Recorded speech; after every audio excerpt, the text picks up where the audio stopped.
This is Anirban Bhattacharya and welcome to new video of my channel. Movie magic মোমেন্টসে আপনাদের সবাইকে স্বাগত জানাই। মুভি ম্যাজিক মোমেন্টসে আজকে আমি রিভিউ করতে চলেছি দ্য কনজিউরিং লাস্ট রাইট মুভিটা, যেটা 5 সেপ্টেম্বর 2025-এ রিলিজ করেছিল। ডিরেক্ট করেছে মুভিটা মাইকেল জেমস। তো কেমন হলো কনজিউরিং দ্য লাস্ট রাইট মুভিটা? কনজিউরিং সিরিজের এটা লাস্ট পার্ট। তো এই লাস্ট পার্ট সিরিজটা কি সবচেয়ে ভালো হলো, নাকি তোমার সেই একই পূর্ণ ফর্মুলা রিপিট হলো? চলুন আলোচনা করা যাক মুভি ম্যাজিক মোমেন্টস আজকের। প্রথমেই দ্য কনজিউরিং মুভিটা তোমার শুরু হয়, ফলো করে তোমার দুই প্যারানর্মাল ইনভেস্টিগেটর নিয়ে, যেটা Ed Warren and Lord Warren তোমার পাঠ করছে তোমার সিনেমাটাতে। তো এদের দুজনের ক্যারেক্টারটার কাছে তোমার একটা কেস আসে, যে কেসটা এবার আরও বেশি বিপজ্জনক, ডেঞ্জার এবং ডিস্টার্বিং কেস, যেটা তাদের লাইফে ইম্প্যাক্ট হয়।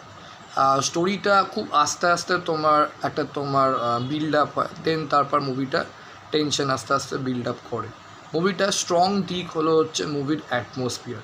সাডেন জাম্প স্কেয়ার্স নেই, ঠিক তার সঙ্গে শ্যাডোর খেলা। তো এই সব কিছু মিলেই একটা বেশ রিয়ালিস্টিক ভয়ের একটা তোমার সিন তৈরি হয়েছে। আর কিছু সিন আছে যেগুলো রিয়ালি একটা তোমার স্পাইন চিলিং ব্যাপার দেয়। ভয় তো লাগবে, এবং রাতে দেখে তো ডেফিনেটলি ভয় লাগবে। অ্যাক্টিং পারফরমেন্সেস আমি যদি বলি, এড ওয়ারেন অ্যান্ড লরেন ওয়ারেনের তোমার ক্যারেক্টার দুটোর তোমার অ্যাক্টিং পারফরমেন্স এদের দুজনের অসাধারণ। তাদের ইমোশনাল কানেকশান এবং ফিয়ার এক্সপ্রেশন ভয়েস সিনগুলো আরও বেশি রিয়ালিস্টিক করে তোলে। আদার সাপোর্টিং কাস্টের অ্যাক্টিংও খুবই ভালো হয়েছে বলবো। ব্যাকগ্রাউন্ড মিউজিকটা একদম পুরো নেক্সট লেভেল হয়েছে এই মুভিটায়। সাউন্ড দিয়ে তোমাকে ভয় পাইয়ে দেবে এবং টেনশন তোমার মধ্যে বিল্ড আপ করে দেবে যে এবার সিনটায় কী হতে চলেছে।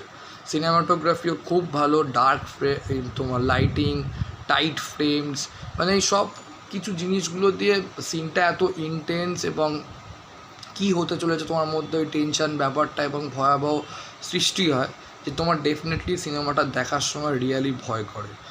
রাতে আমি বলবো দেখবেন না সিনেমাটা, কারণ লাস্ট ক্লাইম্যাক্সের দিকে সিনটা রাতে দেখলে সত্যিই ভীষণই ভয় লাগে।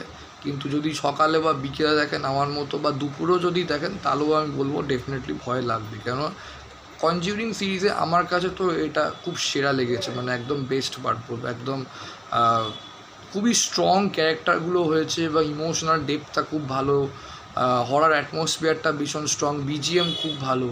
নেগেটিভ যেটা লেগেছে মুভিটা, সেটা হচ্ছে মুভির যে ফার্স্ট হাফটা একটু স্লো, আস্তে আস্তে টেনশনটা রাইজ করে।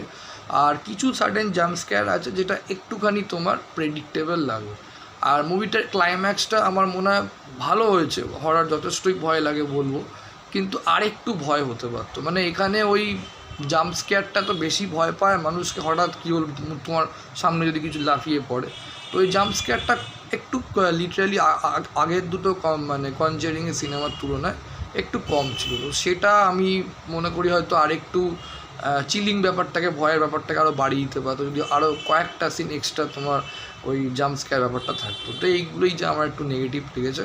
আদারওয়াইজ মুভিটা আমার খুবই ভালো লেগেছে। তো আমি এটাই বলবো, ওভারঅল একটা তোমার এই মুভিটা একটা সলিড হরার এক্সপিরিয়েন্স দেয়। তোমরা যদি হরার মুভির ফ্যান হও, এটা ডেফিনেটলি মিস করো না, এই সিনেমাটা দেখো।